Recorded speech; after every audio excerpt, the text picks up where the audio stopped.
Bom dia, pessoal.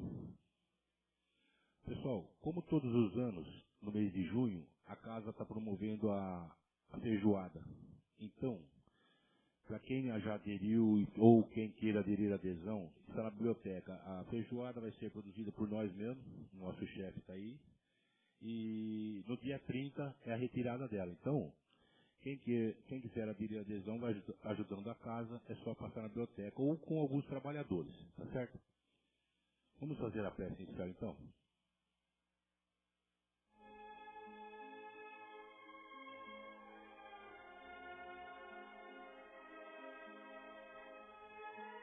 Deus, nosso Pai, que sois todo poder e bondade, dai a força àquele que passa pela provação, dai a luz àquele que procura a verdade, ponde no coração do homem a compaixão e a caridade.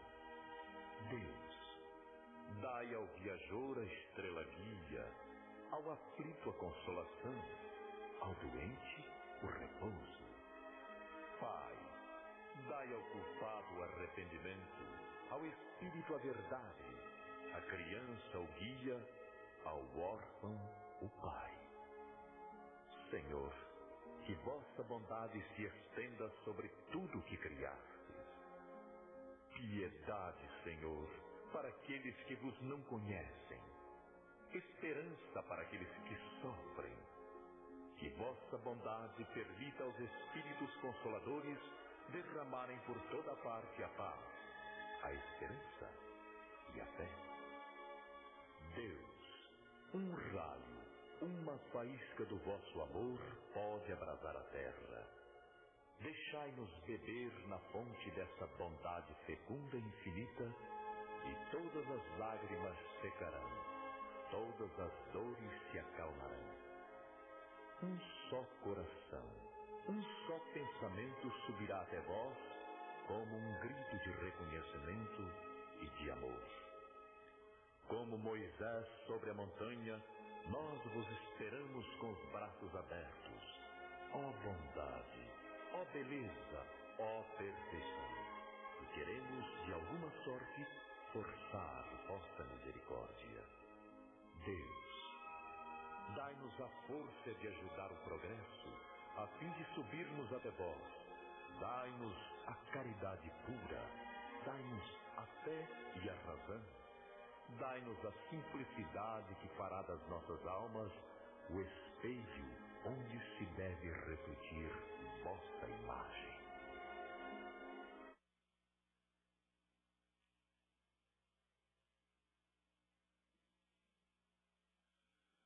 Hoje a nossa casa está recebendo por mais uma vez nosso companheiro e palestrante, o Emerson, que falará para nós hoje sobre o mundo e a pátria do Evangelho.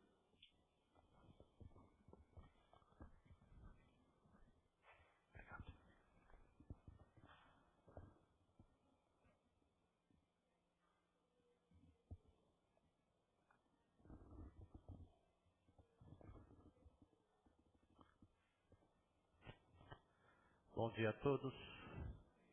Que a paz de Jesus, nosso mestre e nosso irmão amado, esteja entre nós.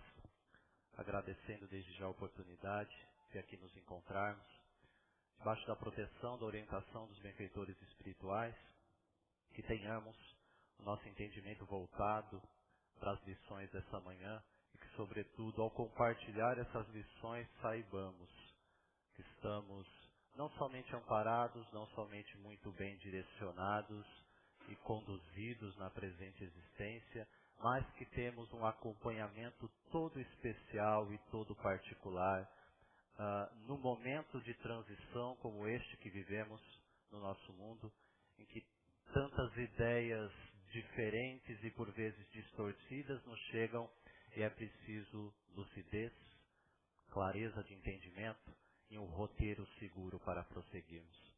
Há mais de 2000 anos, pelo menos, temos a palavra direta de Jesus para nós, reafirmada através da doutrina espírita desde o século XIX, na codificação de Allan Kardec, desdobrada nas demais obras que chegam até hoje para, de fato, fazer o Consolador presente entre nós, para nos trazer, rememorar as palavras de Jesus e nos ensinar as demais coisas. Na última quinta-feira, nós iniciamos um trabalho de explanação, de esclarecimento, em torno de uma obra psicografada por Francisco Cândido Xavier, nosso querido médium Chico Xavier, na autoria espiritual de Humberto de Campos. Essa obra, que aqui trazemos novamente, assim como fizemos na quinta-feira, intitulada Brasil, Coração do Mundo, Pátria do Evangelho. Obra essa que foi lançada em 1938, portanto, completando 80 anos da sua publicação. A obra da psicografia de Chico, a autoria de Humberto de Campos, como dissemos, que vai trazer basicamente a história sob o ponto de vista dos bastidores espirituais da nossa nação. Desde a sua formação, a sua constituição há mais de 500 anos atrás, até, o livro conta, o momento em que é proclamada a República no Brasil. E a partir dali, os benfeitores espirituais orientam para nos dizer que, da proclamação da República em diante, o Brasil teria alcançado a sua maioridade. Mas bem sabemos que o fato de nos tornarmos maiores de idade não nos isenta de problemas, dificuldades e necessárias correções. Não significava também que a partir dali estaríamos entregues às nossas próprias forças, porque se assim fosse, olhando especialmente o momento atual, estaríamos mais do que preocupados. Mas significa que a partir daí, nós como nação, nós brasileiros como coletividade, somos mais responsabilizados pelos caminhos que tomamos.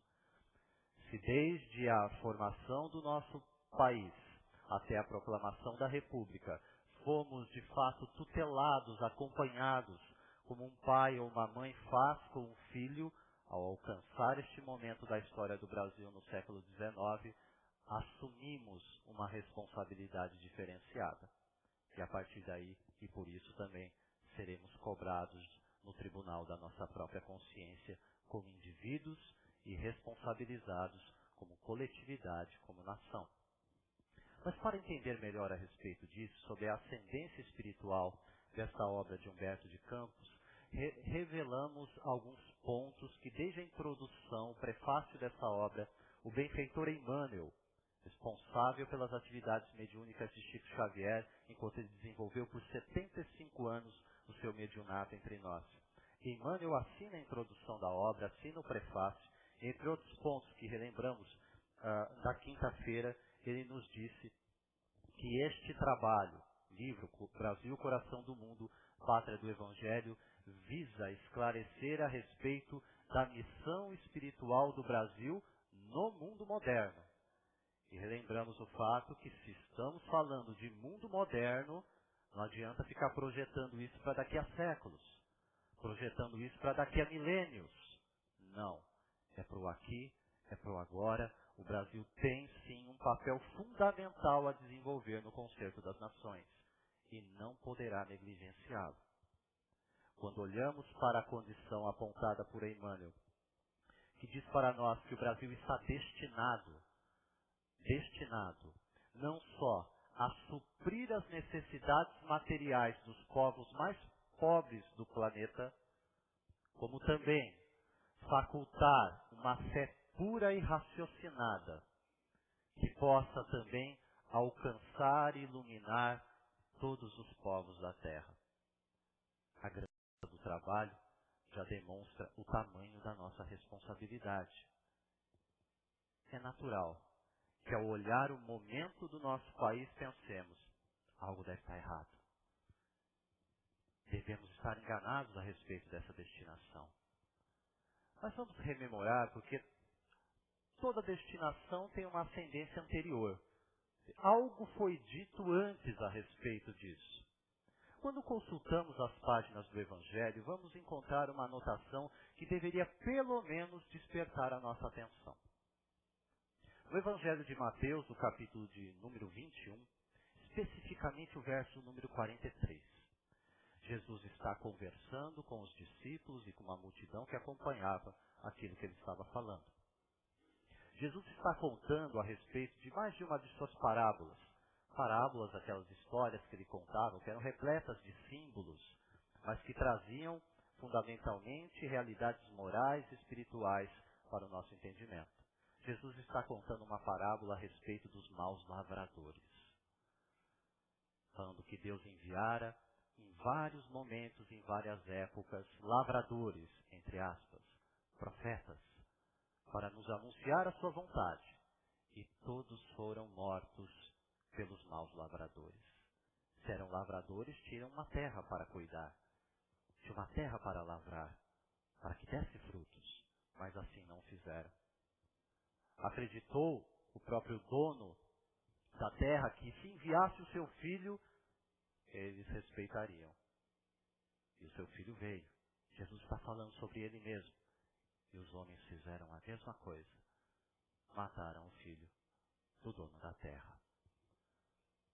E no fim, Jesus vai dizer nesse verso que eu cito de número 43, do capítulo 21 de Mateus. Portanto, conclui Jesus, o reino dos céus vos será tirado e será dado a uma nação que lhe dará os frutos. Este é o tema da obra. Brasil, coração do mundo, pátria do Evangelho. Ora, mas como Jesus poderia saber disso? Com doutrina espírita fica fácil.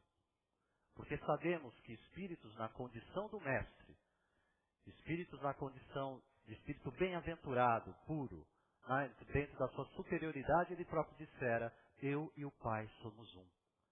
Jesus, portanto, compartilhava da onisciência, quer dizer, o conhecimento de todas as coisas do próprio Pai.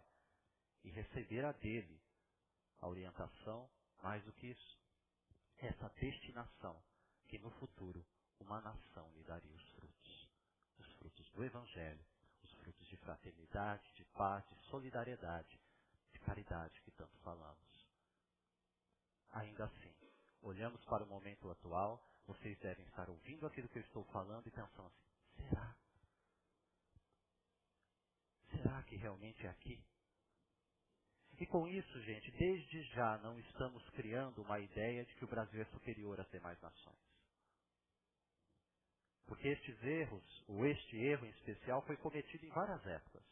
O próprio povo de Israel se acreditou nessa condição, como um povo eleito, separado, destinado a um futuro extraordinário e que comandaria todas as demais nações.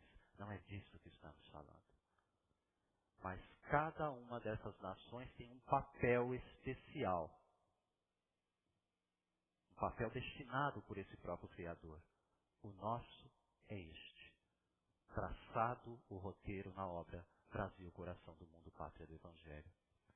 Com seu tamanho continental, o Brasil podendo, através das suas terras ainda não agricultadas, poderá alcançar um patamar de produzir mais de 10 vezes os alimentos que produz hoje. Isso já existe como possibilidade no nosso país. Lógico que falta desenvolver políticas nesse sentido. Mas ao fazer isso, o Brasil fará aquilo que lhe cabe. Nutrir as nações mais pobres do mundo também. Mas além disso, com missão especial. Não é apenas no âmbito material. Extrapola e vai nos falar que o Brasil está destinado a levar essa mensagem do Mestre, independente da forma como nós subdividimos as escolas do cristianismo. O fato não é, será o catolicismo, não será o protestantismo evangélico, não serão os espíritas. Isso não importa. A questão é que o coração central da mensagem do Evangelho, centrada na lei do amor, será esta a pauta real direcionada pelo Brasil para o mundo. Mais uma vez, vocês ouvem aquilo que eu estou falando e falam, será? Essa semana eu recebi um vídeo pela rede social do Pedro Mesquita. Ele não está aqui hoje, mas na quinta-feira, quando vim iniciar esse assunto, ele me falou sobre envio, até então não tinha visto o vídeo, vi ontem. E neste vídeo estão ali presentes num congresso, né? Haroldo Dutra Dias, conhecido expositor, palestrante espírita, né? Tradutor, inclusive, do Novo Testamento, do grego para o português. Enfim, alguém que vem desenvolvendo um trabalho bem interessante. Divaldo Pereira Franco, conhecido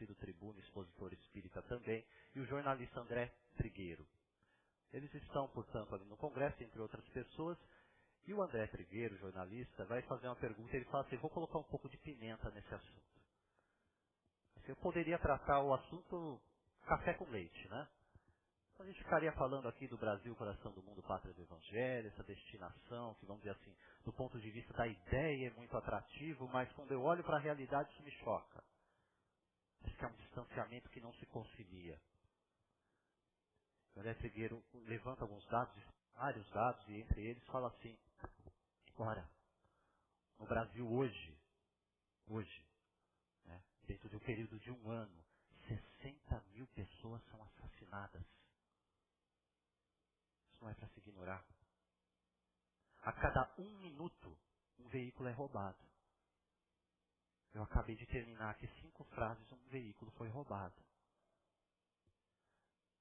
Vivemos, não é de hoje, mas vivemos nos últimos anos, gente, em cifras que ainda são difíceis de serem alcançadas, no sentido numérico mesmo, mas já se entende que nesses últimos anos tivemos o maior escândalo de corrupção da história da humanidade. E aqui não estamos falando com relação a este ou aquele partido, mas a todo esse sistema, os quais nós bem sabemos, a imensa maioria está envolvida.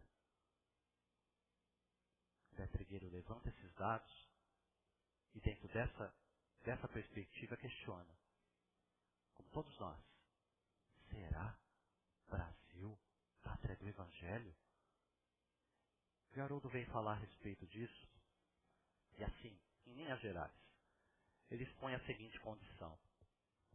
Ora, se nós fôssemos esperar essa perspectiva sob o ponto de vista que o Brasil seria uma espécie de rei ou rainha a desfilar a sua soberania diante das demais nações, para que elas se curvassem diante do Brasil, acreditando na nossa superioridade, claro que nós estaremos errados. Claro que nós estaremos equivocados. Não é disso que se está falando.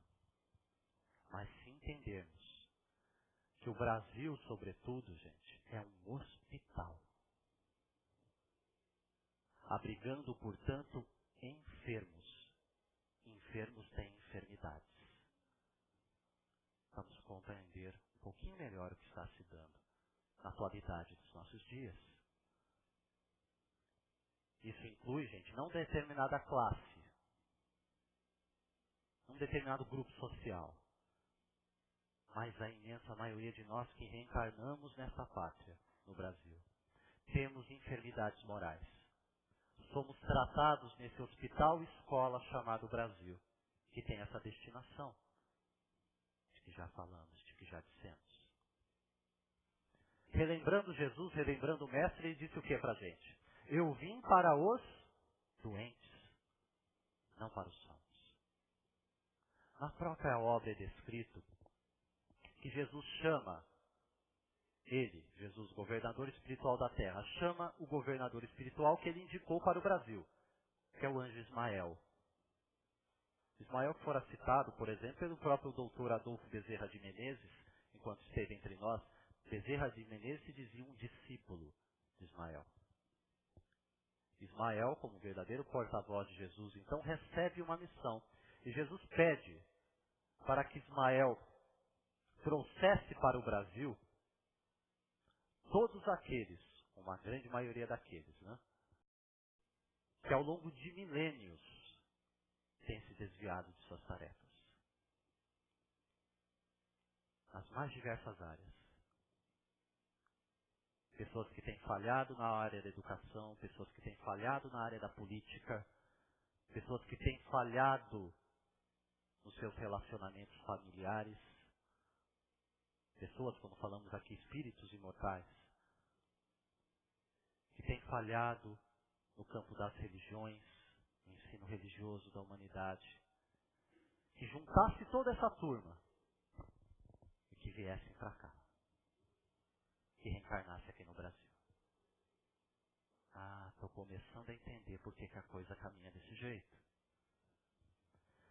Mas como todo o processo de alguém que entra no hospital, nós entramos lá, por vezes, quase que em estado terminal. E quando olhamos para a vida do Espírito, não há morte. Portanto, quando sairmos deste hospital, sairemos com alta. Sairemos curados. Este é o processo que tem sido conduzido. Ainda assim, dentro da perspectiva espírita, há algumas questões que cabe a gente observar. Na obra lançada por Allan Kardec, a obra essa básica, que é o Livro dos Espíritos, com mais de 1000 questões lá que encontramos, há uma especial que destacamos aqui para essa manhã, que diz muito respeito a isso que estamos falando até aqui. Questão 784, Allan Kardec, o codificador, vai perguntar aos benfeitores espirituais o seguinte: a perversidade do homem é bem grande, e não parece marchar para trás em lugar de avançar, pelo menos do ponto de vista moral? Parece que estamos retrocedendo ao invés de progredir? A resposta dos benfeitores espirituais, naturalmente, é daqueles irmãos mais experimentados que olham de cima, que olham do alto e que conhecem um caminho que nós desconhecemos até aqui. E a resposta que eles dão é a seguinte: tu te enganas. Observa bem o conjunto e verás que ele avança, visto que compreende melhor o que é o mal e que cada dia corrige os abusos. É preciso, por vezes, o excesso do mal para fazer compreender a necessidade do bem e das reformas. Olhamos para o nosso quintal, para a nossa nação Brasil, e vemos o grito que é quase generalizado da população. É para manter aquilo que está aí ou é para mudar? Chegamos então, gente, dentro do campo sim da nossa maioridade, a compreender o quê? Não é possível mais caminhar dessa forma. Esse sistema de coisas não funciona mais. Precisamos refundar as nossas instituições. E aqui não é discurso político, gente. Quando falamos a respeito disso, falamos de coisas reais que dizem respeito à nossa vida, à nossa rotina, aquilo que vai influenciar em mim como cidadão, naquilo que vai influenciar na minha casa, junto à minha família. Aqui não é mais a questão de discutirmos ou debatermos ideologias, mas ver qual é o destino que estamos dando à nossa caminhada neste país. Enxergando tudo isso, vamos ver sim, que já vemos, já enxergamos, está claro para nós o excesso do mal, e a partir daí o que nos cabe? Necessidade do bem e das reformas. Este momento tão bem traçado, nós vemos que na obra, e vamos olhar ali desde o período realmente de formação do nosso planeta, a obra de Humberto de Campos descreve uma visita pessoal do próprio Jesus ao nosso país. Aquele período que o Brasil era um vasto campo de terras em que mal e mal os indígenas estavam por aqui. Jesus faz uma visita junto com o governador Ismael, para dar um panorama geral aqui no nosso país.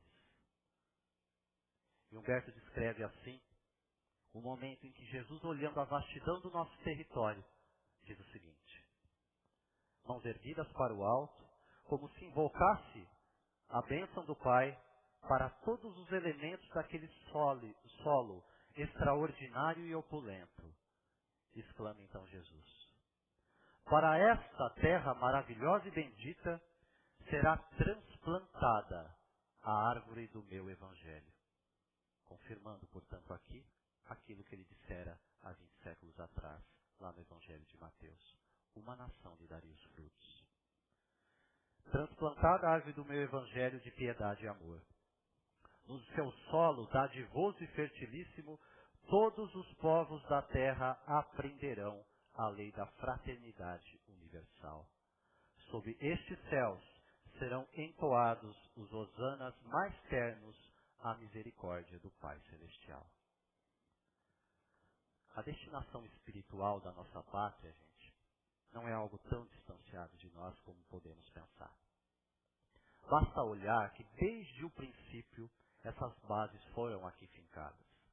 Lembrando que o Brasil, antes de ser chamado Brasil, gente, foi chamado de Ilha de Vera Cruz, Terra de Santa Cruz, para depois ser chamado Brasil. Veja que a questão da presença, portanto, do cristianismo em nossas terras veio desde sua origem. O Brasil possui hoje, se não a maior, uma das maiores nações católicas do planeta. Desde os anos 80, um crescimento progressivo e avançado do movimento evangélico no nosso país. E possui a maior nação espírita do mundo. Será que é à toa? Se é fato que ainda o campo daquilo que nós cremos não está devidamente presente naquilo que fazemos, não é menos verdade que aquilo que nós cremos modifica as nossas ações. Faz com que pelo menos eu seja tocado na consciência quando eu estou fazendo algo que é errado.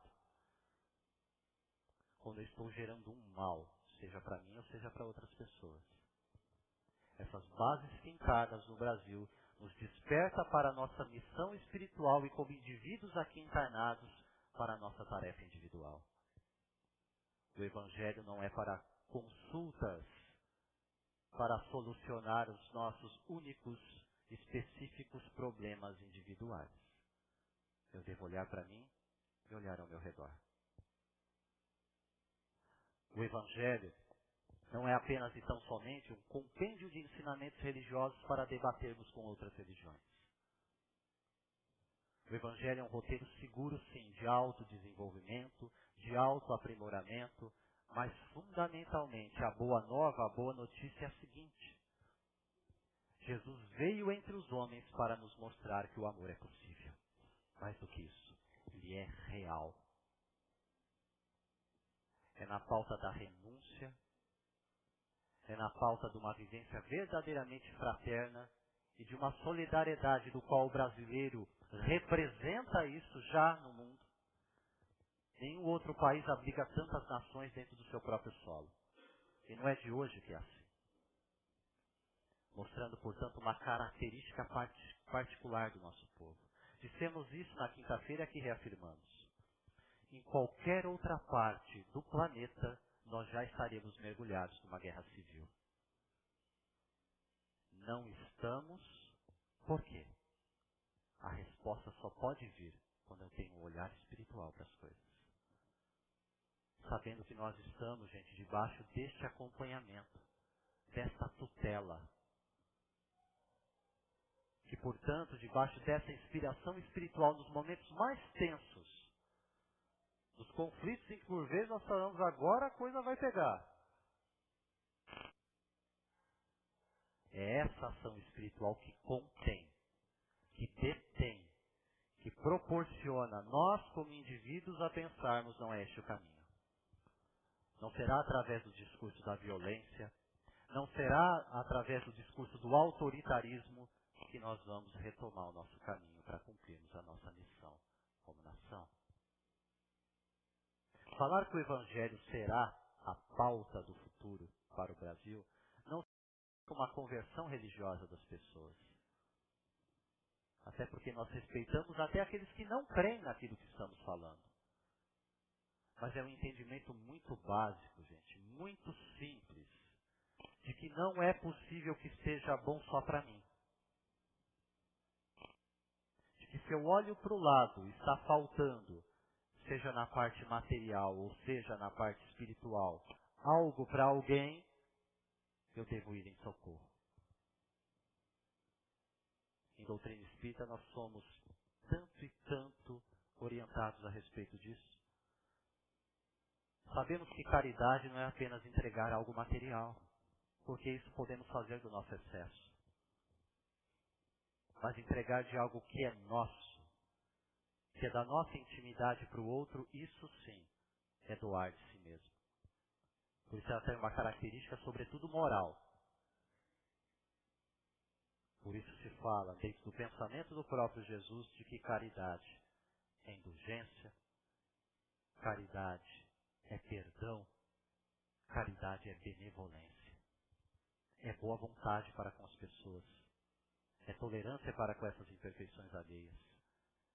É saber, sim, que nós, como imperfeitos, erramos e necessitamos ser perdoados. E, portanto, temos necessidade também de perdoar, porque se assim não for, também adoecemos. Essa mensagem que centramos na manhã de hoje para falar do Brasil nessa condição, gente, como pátria do Evangelho, é para reafirmar quais são os valores que realmente essa nação acredita. E que, portanto, não é possível que algumas centenas venham a comandar os nossos destinos, enquanto milhões. Somos mais de 200 mil hoje. Desculpa, mais de 200 milhões. Somos mais de 200 milhões nesse solo. Que nós nos calemos. Que nós venhamos a permitir que a nação seja destruída, não só no seu aspecto moral, mas quando tocamos nas questões dos valores, estamos inclusive influenciando as gerações futuras deste país. Para acreditar que pode ser assim mesmo. Não, não pode. Nós devemos reafirmar isso em toda parte. Devemos, sobretudo, ter uma postura cidadã para demonstrar isso. Deixemos de lado aquele velho comodismo. Deixemos de lado aquela falsa ideia de que o Estado deve suprir as nossas necessidades. Se ele não faz e não tem feito isso, é preciso que nós modifiquemos a forma como as coisas têm sido conduzidas. A ineficiência dos serviços que nos são prestados, ao mesmo tempo em que nós mais e mais pagamos por esses serviços, demonstra que isso deve ser alterado. Um Estado cada vez maior, mais inchado, mais poderoso, cada vez mais tirará de nós, até que resolva retirar inclusive as nossas liberdades individuais. E reafirmamos aqui, um ser humano sem liberdade individual é tudo menos um ser humano. Despertemos. O momento é agora. Tenhamos essa devida atenção. Os protetores espirituais acompanham com toda uma atenção esse processo de desenvolvimento do Brasil. Não ignore o que temos passado. Alguns olham para a situação que temos vivido e pensam assim, acho que Deus esqueceu daqui. Não. Acompanha com todo interesse. Mas não é só o acompanhamento de quem monitora. De quem olha e fala, tá feio, né? Não. É um acompanhamento de quem sabe em qual momento intervir nessas questões. Para concluir, gente, deixamos aqui como observação, em especial para destacar esse ponto, a questão de número 781 de O Livro dos Espíritos também. Olha a pergunta de Kardec. É dado ao homem o poder de deter a marcha do progresso? Poderia um homem, um grupo de homens, deter essa marcha? Deter, por exemplo, essa destinação de que tratamos a partir da obra Brasil, Coração do Mundo, Pátria do Evangelho? A resposta dos benfeitores é assim. Não. Portanto, não é dado ao homem deter a marcha do progresso, mas o de entravar algumas vezes. Entrava. Mas o que acontece com quem entrava? Na sequência vai nos ser dito assim. Kardec ainda continua numa subpergunta. Mas que pensar dos homens que tentam deter a marcha do progresso e de fazer a humanidade retrogradar, ter um retrocesso? A resposta deles. Pobres seres que Deus punirá. Eles serão transportados pelas torrentes que eles querem deter. Eles querem travar, eles querem segurar. Quer dizer, não será assim, pois Deus os levará com essas próprias torrentes que eles desejam reter. Kardec, numa nota explicativa, ainda nota. O progresso, sendo uma condição da natureza humana, não está ao alcance de ninguém a ele se opor. É uma força viva, que as más leis podem retardar, mas não sufocar. Quando essas leis se lhe tornam incompatíveis, ele as afasta com todos aqueles que tentam mantê-las. E assim o será até que o homem tenha colocado suas leis em conformidade com as leis da justiça divina, que quer o bem para todos, e não leis feitas para o forte em prejuízo do fraco. Transportemos a resposta dos benfeitores para a nossa realidade. Passamos a entender qual é o caminho natural das coisas. Há quem detenha, há quem esteja prejudicando, eles não se manterão. Serão tirados de seus postos, serão deslocados, como já tem ocorrido. Tenhamos atenção para esses movimentos que já estão diante de nós, para que uma nova geração tome o lugar. E uma nova geração com novos valores reconstruirá as instituições que hoje não funcionam, mas que estão destinadas a funcionar.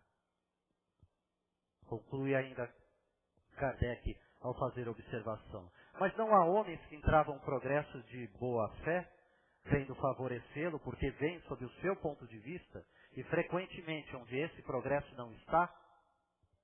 A resposta deles é: pequena pedra colocada sob a roda de uma grande viatura e que não a impede de avançar. Para a gente pode ser um rochedo intransponível, que nós não conseguimos deslocar. Nós, para Deus, uma pequena pedra que entrou dentro da roda de uma grande viatura. O que vai acontecer com ela? Não vai conseguir deter o movimento da roda. É isso que acontecerá. Para finalizar, gente, deixamos dentro dessas observações as palavras que do capítulo 30, que é o capítulo intitulado na obra como Pátria do Evangelho, é o capítulo que encerra, portanto, a obra. Humberto de Campos vai escrever assim: apesar da recente filosofia do bastar-se a si mesmo, nenhum país do mundo pode viver independente da comunidade internacional. Toda a grandeza material de um povo repousa na regularidade dos fenômenos da troca, do comércio, e todas as guerras quase sempre têm origem na desarmonia do comércio entre as nações. No Brasil, a chamada contribuição estrangeira é indispensável. O Brasil, portanto, não fará isso isolado. O Brasil precisa comunicar-se com as demais nações, trocando através do comércio, trocando através da tecnologia, expandindo com as suas riquezas naturais o imenso potencial do nosso país. Ao mesmo tempo que faz aquilo que Emmanuel já nos disse, faculta ao mundo, oferta ao mundo uma visão baseada numa espiritualidade pura para reformular a nossa sociedade. Continua, para finalizar. O único recurso, então, contra a incursão do elemento nocivo ou ameaçador da estabilidade das instituições brasileiras é a educação ampla do seu povo, em cujos labores, trabalhos sagrados deveriam viver todos os programas do bom nascer. Então, antes, gente, de nós entoarmos cânticos a favor do Brasil, antes do eu te amo, meu Brasil, eu te amo, antes do Brasil como a pátria com chuteiras, nós devemos entender qual é realmente o caminho. Através da educação ampla da nossa nação. Liberta de ideologias separatistas, firmando um real pacto pela coletividade dessa nação, dentro dos valores que nós cremos. O Estado é laico, deve ser, mas não deve ser antirreligioso. A nação brasileira é religiosa, portanto, crê em Deus, crê em Jesus e crê nos valores do Evangelho. Isso deve estar presente na nossa sociedade. Se real democracia é a expressão da maioria, a maioria pensa assim. Lembremos disso, sobretudo reafirmando isso através do nosso exemplo, mais do que aquilo que nós falamos, naquilo que nós fazemos. Muita paz, muita luz a todos, que Deus nos ilumine o entendimento, que nos dê clareza para caminhar adiante. Que Jesus nos abençoe. Vamos orar.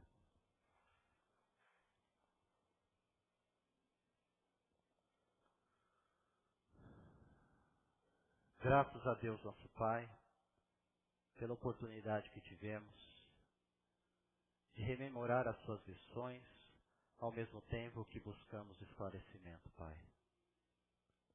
Que diante dos problemas que enfrentamos, tenhamos a fé, a perseverança e confiemos no trabalho, na ação direta do homem sob a inspiração dos benfeitores enviados por Ti. Que sob as bênçãos do nosso Mestre Jesus, Mestre amado, nosso irmão maior, caminhemos adiante, firmes e seguros de que a vitória final será sempre do amor. Que Deus nos abençoe as atividades nesta semana que se inicia. Que assim seja. Obrigado. Só relembrando, gente, quem não